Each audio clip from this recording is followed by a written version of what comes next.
Hello student, आप लोग कैसे हैं? आई होप आप लोग अच्छे होंगे, पढ़ाई कर रहे होंगे। तो चलिए आज हम शुरू करेंगे चैप्टर नंबर 2, बहुपद की प्रश्नावली 2.1। तो प्रश्नावली 2.1 लगाने से पहले हम बहुपद के बारे में थोड़ा जान लेते हैं। तो चलिए शुरू करते हैं।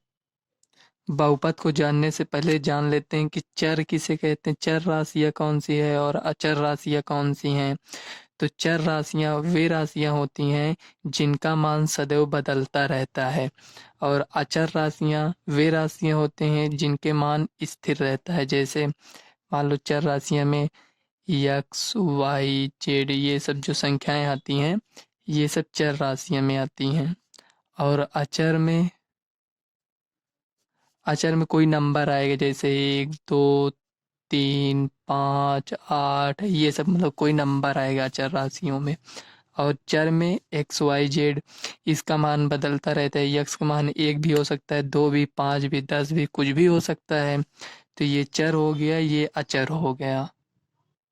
मान लो हमें कोई बीजीय व्यंजक दिया है, तो हम कैसे पहचानेंगे कि ये बहुपद है कि नहीं? तो चलिए कुछ एग्जाम्पल लेकर चेक कर लेते हैं। मान लीजिए हम ले लिए 2x² 2x² minus 3x plus 1/x plus 2/x²। मान लो ये कोई बीजीय व्यंजक ले लिए। ये द्विघात बहुपद नहीं है। क्यों नहीं है? मतलब इसमें देखो स्क्वायर है, तो इसको हम द्विघात बहुपद कह सकते थे। लेकिन ये बहुपद ही नहीं है, तो द्विघात बहुपद कहाँ होगा? बहुपद ये इसलिए नहीं है कि ये जो यक्स है 1/यक्स है, अगर इसको ऊपर ले जाएंगे इस तरह लिखेंगे 2x² minus 3x plus x, जो यहाँ यक्स की पावर 1 है ना, अगर इसको ऊपर ले जाएंगे तो यक्स की पावर -1 हो जाएगा, +2। यक्स की पावर 2 है यहाँ, अगर ऊपर ले जाएंगे तो -2 हो जाएगा। तो बहुपद का रूल ये कहता है कि इसका जो पावर है वो ऋणात्मक नहीं होना चाहिए, और ना ही यहाँ भिन्नात्मक होना चाहिए। भिन्नात्मक मतलब जैसे 1/2, 3/4, मतलब इस टाइप का नहीं होना चाहिए। तो इसमें देखो ये ऋणात्मक है, तो ये बहुपद नहीं होगा। अतः दी गई संख्या बहुपद नहीं है। अतः दी गई संख्या बहुपद नहीं है, बहुपद नहीं है। ठीक, इसी तरह और एग्जांपल लेकर देखते हैं। चलो मान लो यहाँ ले लिए 3√x plus 5/√x plus 2/x। देखो ये जो दिया है इसको हम इस तरह लिख सकते हैं। ये जो रूट में दिया है इसको हम 1/2 लिख सकते हैं, प्लस ये जो 5 है, और ये जो रूट यक्स है, जब इसको ऊपर ले जाएंगे तो -1/2 हो जाएगा, प्लस 2x⁻1। देखो इसमें दोनों है, इसमें भिन्न के रूप में भी है और ये ऋणात्मक भी है। देखो अतः यह भी बहुपद नहीं है। कोई और संख्या लेते हैं जो बहुपद हो। तो चलिए एक एग्जाम्पल और ले लेते हैं जो बहुपद होगा। मान लो यहाँ हम x² प्लस 3x प्लस 2, देखो ये बहुपद होगा क्योंकि इसकी जो घात है देखो ये धनात्मक है और इसका भी धनात्मक है, अतः यह बहुपद होगा। अगर इसके बराबर यहाँ हम 0 लगा देते हैं तो ये समीकरण बन जाता है। आशा करते हैं आप लोगों को यहाँ तक समझ में आ चुका होगा। तो चलिए थोड़ा आगे इसके देख लेते हैं। बहुपद के प्रकार देख लेते हैं। तो बहुपद के निम्नलिखित प्रकार हो सकते हैं, जैसे एक पदी बहुपद, एक पदी बहुपद, बहुपद। एक पदी बहुपद हम किसको कहेंगे? जिसमें केवल एक पद हो। जैसे एग्जाम्पल ले लेते हैं यहाँ, बराबर 3x³ या 5x, ये अलग अलग है दोनों। ठीक, ये हो गया 7। क्या 7 बहुपद है? हाँ, ये जो अचर संख्या होती है वो भी बहुपद होता है, तो ये भी बहुपद है। ये एक पदी बहुपद है, इसमें देखो एक ही पद है। और द्विपदी देख लेते हैं। द्विपदी द्विपदी बहुपद द्विपदी बहुपद इसमें दो पद हो गए, जैसे 3x³ था प्लस यहाँ 2 लगा दिए तो ये दो पदी बहुपद हो गया। एक एग्जाम्पल और लिख लेते हैं, जैसे 2x² प्लस 6, ये द्विपदी बहुपद। और त्रिपदी देख लेते हैं, त्रिपदी बहुपद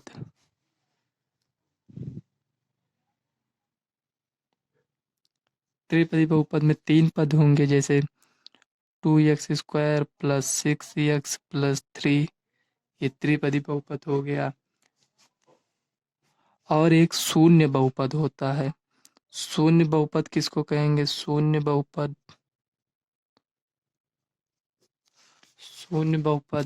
शून्य बहुपद उस बहुपद को कहेंगे जिसके सभी गुणांक शून्य हो, जैसे 0x² प्लस 0x प्लस 0, ये सब हो गया ना। इसमें ये देखो सभी गुणांक इसके शून्य हैं, तो ये शून्य बहुपद हो गया। और अभी तक हमने जो बहुपद देखा ये पदों के आधार पर थे, जैसे एक पदी, द्विपदी, त्रिपदी।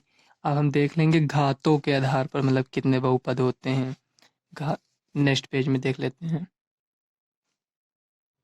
घातों के आधार पर कौन कौन बहुपद होते हैं, जैसे रैखिक बहुपद हो गया, द्विघात बहुपद हो गया, त्रिघात बहुपद।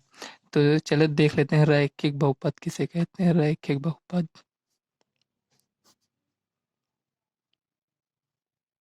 रैखिक बहुपद उसे कहते हैं जिसका अधिकतम घात एक होना चाहिए, जैसे मान लो ax प्लस बी ले लिए, यक्स की जो अधिकतम घात है इसमें एक है ना, तो ये रैखिक बहुपद हो गए। जैसे मान लो 2x प्लस 3, ये रैखिक बहुपद आता है।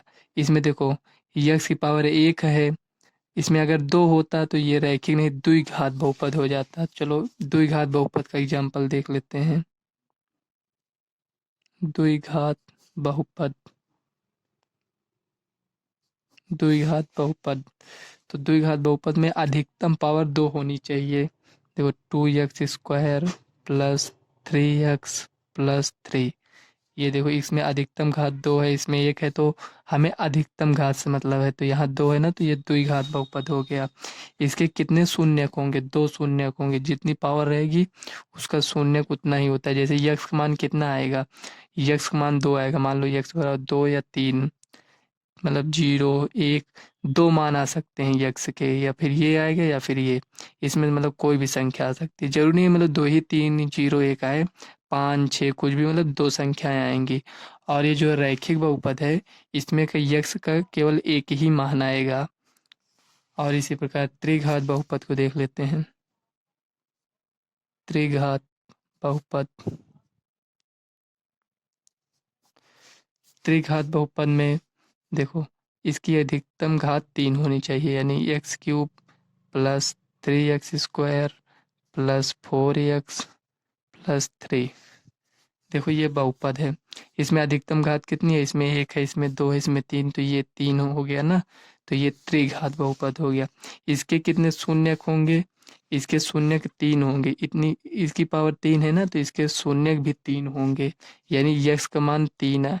3 मान आएगा, इसमें कुछ भी आ सकता है, 1 4 6 3 मान आएंगे इसके। तो आप लोग बहुपद के प्रकार और बहुपद ये सब जान चुके होंगे। बहुपद पहचानने के लिए हमें जो इसके पहले हमने बताया उसमें आपको 2 बातें याद रखनी पड़ती है। जो यक्स की पावर होती है वो भिन्नात्मक नहीं होनी चाहिए और ऋणात्मक नहीं होनी चाहिए।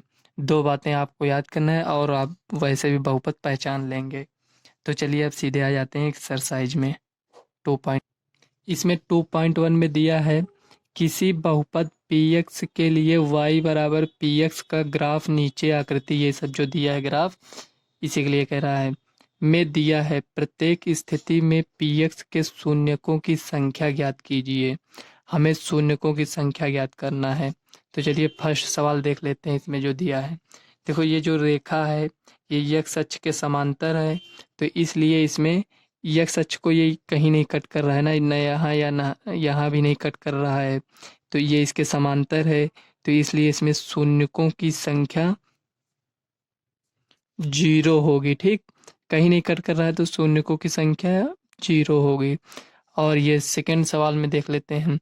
सेकंड सवाल देखो, यक्स अक्ष को कहाँ, ये यहाँ कट कर रहा है, यहाँ कट कर, लेकिन हमें वाई अक्ष से नहीं मतलब है, हमें यक्स अक्ष देखना है, चाहे वो ऋणात्मक में हो या धनात्मक में। इधर धनात्मक होता है, इधर ऋणात्मक, ये इधर धनात्मक होता है और ये नीचे ऋणात्मक होता है। ठीक, तो ये जो ग्राफ गया है, यक्स अक्ष को किन किन जगहों पर कट रहा है, देखो यहाँ नहीं कट रहा है, यहाँ एक बिंदु है जहाँ ये कट कर रहा है ना, ये जो ग्राफ गया है यहाँ कट कर रहा है, तो इसमें लिखेंगे शून्यकों की संख्या 1 है।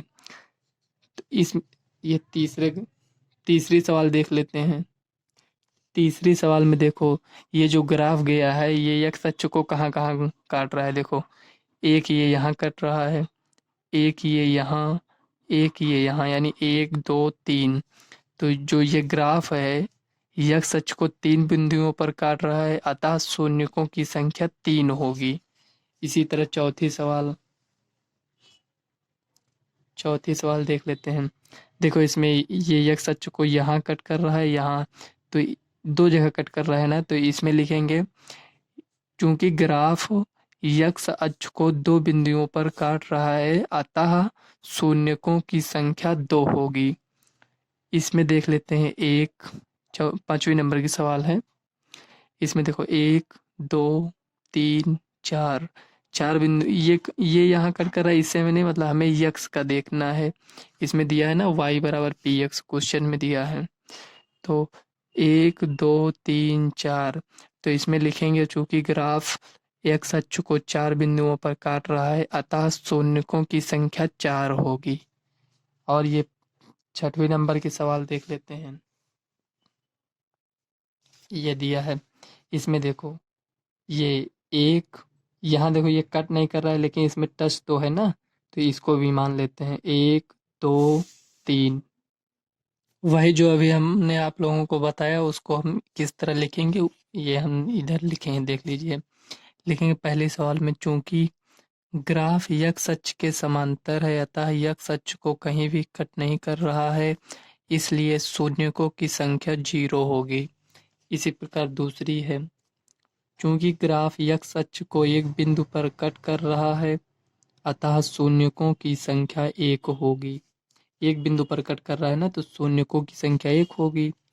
तीसरी सवाल देख लेते हैं, चूंकि ग्राफ यक्स अक्ष को 3 बिंदुओं पर कट कर रहा है, इसलिए शून्यकों की संख्या 3 होगी। इसी प्रकार चौथी, इसमें देखो 2 बिंदुओं पर कट कर रहा है इसलिए 2 होगी।